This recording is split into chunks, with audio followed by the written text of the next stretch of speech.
One of the issues that we must touch upon in terms of the reform movement that came out of a reaction to the Industrial Revolution is the emergence of the public park within the urban reality. Up until the middle of the 19th century, green spaces, gardens, large parks were the private domain of royalty and the aristocracy. And what we see as a reaction to the abhorrent living conditions of the working poor and the lower middle class is the beneficial contribution of parks and green space in general to health and a certain quality of life. In order to understand the relative positioning of the public park in the evolution of the city, one must go back and understand how it evolved over time. We know that in Mesopotamia, in terms of the type of climate that existed in this sort of very arid, desert-like setting, that the rulers had developed gardens in order to mitigate against the adverse effects of climate. And we've heard of the Hanging Gardens of Babylon.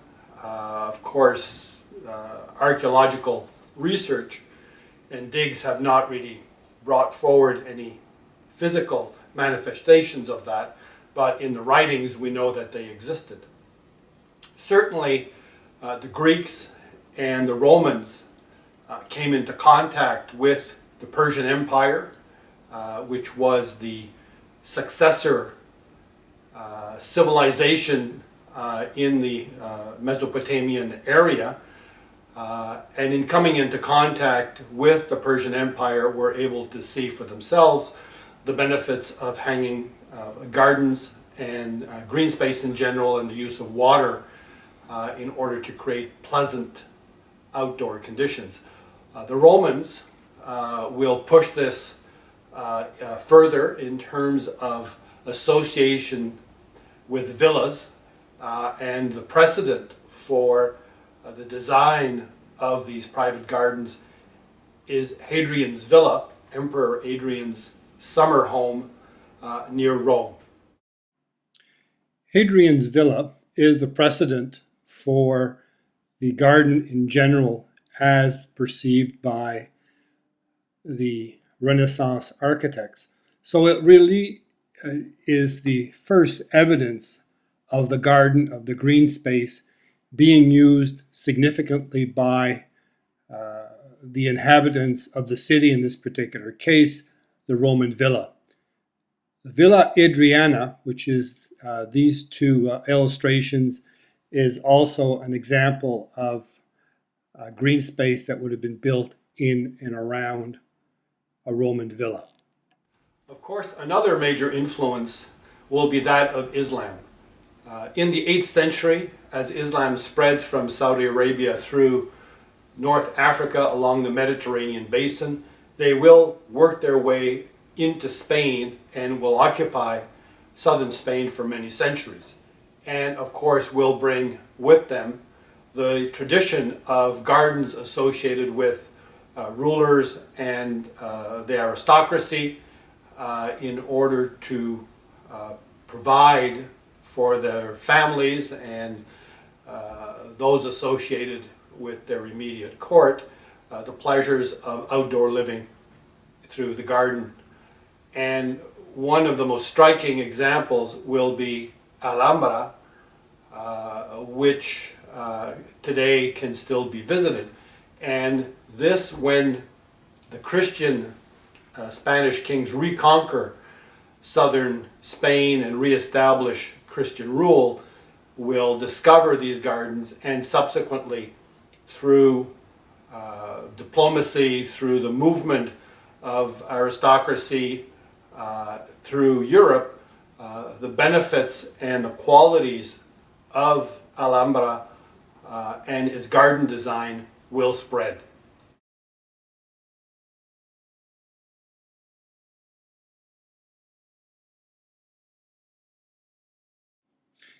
The Alhambra, which you see here in terms of the castle keep, is one of the most significant example of Islamic garden design. You can see here in the plan a number of courtyard outdoor spaces which are the center of life in this particular castle, which would have been inhabited by a high-placing Islamic leader and ruler. The dominant element that we see at Alhambra is the presence of water, both in terms of providing sound, but principally in order to mitigate the impact of very hot weather in this particular part of Spain, similar to what would have been found in the northern Africa part of the Mediterranean. And through these various courtyards, you see the use of water and plant material in order to not only provide delight in terms of the inhabitants, but also to provide these very important climatological control of the overall, and some very major ornamental spaces. When the Italian Renaissance appears in the 14th century and beginnings of the 15th century, there will have been contact with Spanish Christendom, and of course Alhambra will have become common knowledge within a certain sphere of the intelligentsia and the aristocracy. Also, because of the Renaissance emphasis on studying Roman precedents, the vestiges of the Roman Empire, they will go and study the remains of Hadrian's villa, and from that bring forward a number of design features which will be incorporated in the design of the Italian Renaissance garden. And of course they will be inspired in that design by a number of architectural treatises which we discussed earlier on in the course. The Villa d'Este in Tivoli, Italy, is the example that we're using to illustrate the Italian Renaissance garden. It will be inspired by many of the architectural treatises and will specifically advance the principles of enclosure, orthogonal layout, perspective, axiality, and the physical and visual links to the villa. And you can see through this series of illustrations those very principles being demonstrated. Also, in order to deal with some of the hot summer months, again, this very strong presence of water, both in terms of sound and in terms of movement, in order to deal with the hot summer months. And the scenes shown here demonstrate this very skillful use of water. Although certainly there would be lush gardens within an enclosed and a controlled design space adjacent to the villa. And here are the scenes further down the valley. The influence of the Renaissance spreads and classicism becomes the dominant planning and design approach. The construction of Versailles and a number of other famous French chateaus in the Loire Valley will bring forth the adaptation of some of the Italian Renaissance principles to the formal French garden. And the formal French garden will become the dominant form of garden design and chateau park design for a few hundred years until the English will come forth and propose a completely different model. Versailles, as an example of the extension of garden design in the French style, demonstrates this overall desire as expressed by Louis XIV and his landscape architect André Lenotre to dominate the landscape. So it is not an enclosed space but spreads out to the horizon and demonstrates not only design control of buildings, and this is the city side of Versailles, the entrance, but also extending out into the landscape so that the horizon line becomes the perceived end of the garden. And there will be, in this demonstration, a reliance on axiality, a reliance on a series of water elements, very large ponds, a tremendous use of fountains to demonstrate the harnessing of nature through water, and as well as a lot of very detailed ornamentation in the gardens themselves. You see here one of the smaller elements demonstrating the transition from the building to the park, and the scene looking back towards the major buildings at Versailles. A more striking example is the Château de Villandry, which is a much smaller chateau and a smaller garden, but it does demonstrate the sort of rigor that went into the design of the French garden, this overwhelming geometry and control of how nature reacts through the plant material. And you can see this in the parterre, this sort of very elaborate pattern that can be seen from above in terms of the castle, but also as we walk through. Finally, Château de Chenonceau, which is an example which I've thrown in here simply because of its beauty in terms of the setting, with the building actually crossing the river. The English aristocracy will, of course, adopt for the design of the grounds near and about their family mansions the French garden, the French formal garden design. But Capability Brown, a English landscape architect, will start to propose a different approach, what we now call the English Romantic Park. And that is a transformation of the surrounding areas of the mansion in a form of idyllic version of nature. So there will be a major emphasis in creating a almost painterly fashion to the placement of elements which will form the park, be they water elements, plant material, major trees will be moved, and the introduction of what are now known as architectural follies, those sort of small structures which will provide focus for the eye as you wander through these magnificent grounds.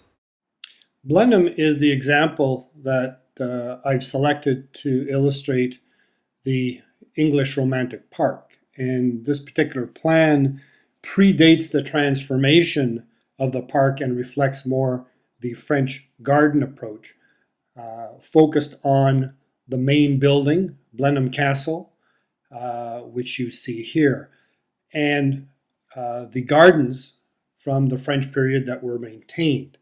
The transformation really will be in terms of the surrounding grounds, where a major effort will be made to transform the grounds into this sort of bucolic, natural scene. And although it will involve major transformation of the land in terms of landform and the rerouting of rivers, it will be a fairly major undertaking. Studley Royal Garden and Park provides examples of some of the elements that would be found in English Romantic parks, sometimes leaving even churches in place, the movement and rerouting of rivers, and the introduction of architectural follies as focal points in the overall composition. Birkenhead Park, which will open in 1847. We have also seen in the earlier lecture concerning Haussmannian transformation of Paris, that Adolphe Alphand, the engineer, will create a number of public parks, and this is in the same spirit as the Paxton design in Birkenhead. It essentially adopts the design principles of the English Romantic garden and park and applies it to a public space, which in the case of Alphand will be in the center of Paris and will be there in order to provide relief to the residents in terms of what some of them will experience as fairly hard living conditions. Of course, this tradition of the public park will also spread into the New World. And of course, in New York City, one of the most famous parks, Central Park, will be designed by Frederick Law Homestead and will be built in the latter half of the 19th century, as well as a number of other very important projects through the northeastern states by Frederick Law Homestead, and subsequently his son will follow in his footsteps as a landscape architect. Finally, we get to Birkenhead Park in Liverpool, the first public park. And you can see in these series of shots, this is the main entrance into the park. Very classical architecture, very grand in its entrance.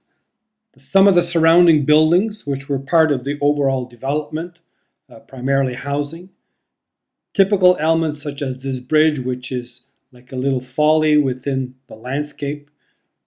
Another view. So very many of the elements that we saw in Blenheim and we will see in other major English Romantic parks can be found in Birkenhead as the overall design approach to this first public park. I've included Parc Monceau in Paris in this presentation as a particularly good example of the early 19th century public park. It was built under Haussmann's transformation just a few years after Birkenhead. And you can see some similarities here, the main entrance into the park. Some of the surrounding entrances, which also gave access to the residential areas with these very monumental entrance gates, and was a indication of the status of the residential buildings around the park, which you can still see here from the park itself. The park has this sort of naturalistic appeal and look to it. It has, in this particular instance, a rose garden as one of the elements, as well as other special plant material as one walks through the grounds. One of the characteristics was the inclusion of a series of statues commemorating great French authors of the 19th century, and these are sort of spread out and placed as are remnants of other buildings, other epochs, also the introduction of elements such as this pyramid as a sort of visual and a folly to provide perspective. But certainly the most dramatic feature of the park is this very elaborate pseudo-Roman colonnade and water element, this sort of pond. It is really the significant feature of the park and makes allusions to the classicism, which was the dominant architectural form of the period. The traditional public park that was developed in the latter half of the 19th century will remain with us for more than 100 years. And it is only quite recently that we're starting to see new forms of gardens and parks appear. Certainly, Parc de la Villette in Paris by Bernard Tschumi, which was the result of a major international competition that saw more than 700 submissions, is an example of a contemporary park which calls upon some fairly abstract and original ideas, and other parks such as this will be developed in both Europe and North America as a means of attempting to transform park design into a more contemporary fashion and to integrate that contemporary approach to parks to the modern city.